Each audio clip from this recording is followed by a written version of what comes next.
थियो हामी 2082 साल आज मङ्सिर आज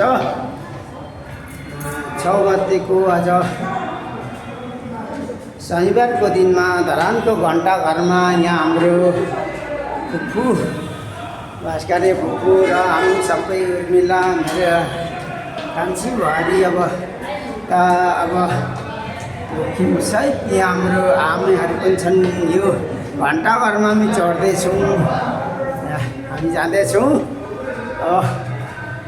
यहाँ आज जेनजी आन्दोलन पनि यहाँ अब जस्तै भाषण पनि यहाँ अब एकदम यो भइराखेको छ। यहाँ भानु चोकमा यो अब घण्टाघरमा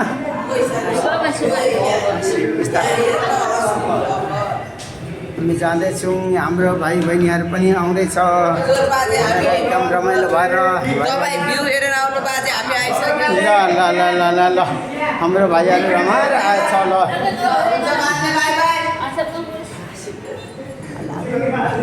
हामी जाँदैछौँ, हामी एकदम मजाले यो ठक्रके उकालोमा मजाले जाँदैछौँ। विष्णु चढेर यहाँ घण्टाघरमा कति घन्टा लाग्छ भन्दै हामी जाँदैछौँ। यहाँ मजाले यहाँ सिसी क्यामेराहरू पनि कुना कुनामा छ।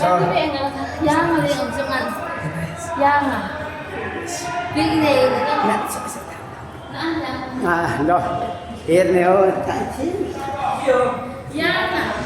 यहाँ भाइहरू पनि आइसक्नु भएको छ, हेरेर मजाले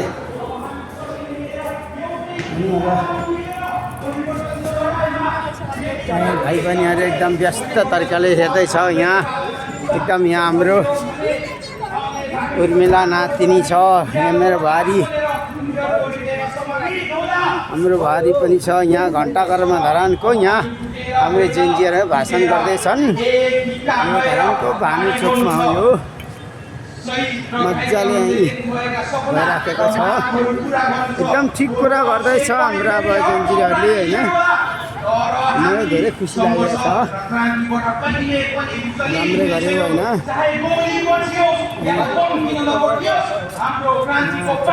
यसरी मजाले यहाँ हामी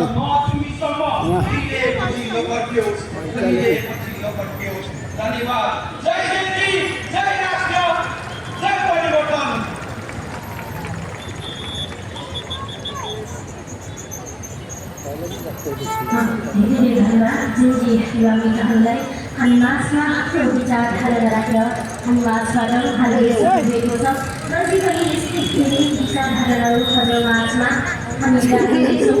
र अहिले भने आजको माझमा एउटा छोटो कविता लिएर आउँदै हुनुहुन्छ श्रेया पौडेलजीलाई म स्टेजमा निकाल्न चाहन्छु। जुन कविता रहेको छ आन्दोलनका समितिमा लिखित यो कविता रहेको छ र यो कवितालाई माथिदेखि हाम्रो यो चोकको है त्यस्तो छ हाम्रो धरान चाहिँ कस्तो राम्रो छ।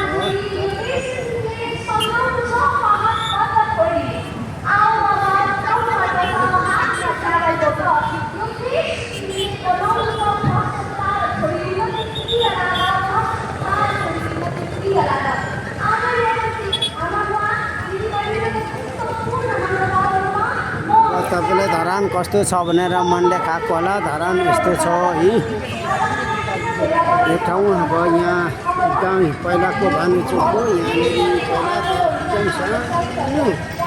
पुरानै सानो सानो झिङ्गुटी घरहरू थिए। यो यता यो साइड यो डर यतापछि थियो। अहिले यत्रो ठुल्ठुलो घरहरू बनाएको छ।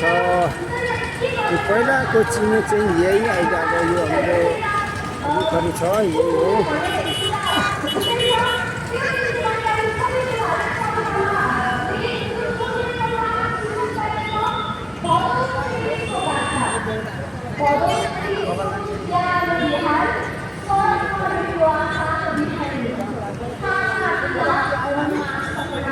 भ्रष्टाचार विरुद्ध उठ्यो आवाज जेसीको चेतनामा स्कुल ड्रेस ल्याएका थिए विद्यार्थी हजारौं। सत्य र न्यायको गीत जवाबले आकाश गुन्जियो नारा हल्लियो अब भ्रष्टाचारीले नसहने तर अचानक जवाबमा आयो टियर ग्यासको प्रहार बारुदको आवाज गुन्जियो सडक चिच्यायो भिड डरायो भविष्यको सपना धेरै टाढाको भने धेरै टाढा पर्छ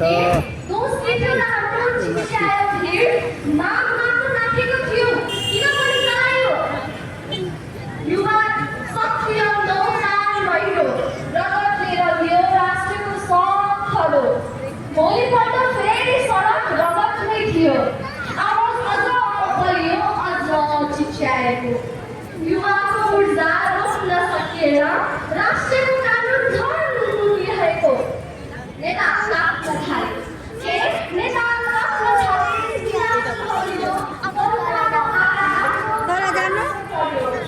खुसी होइन डरले भने राजनीतिले चिच्याए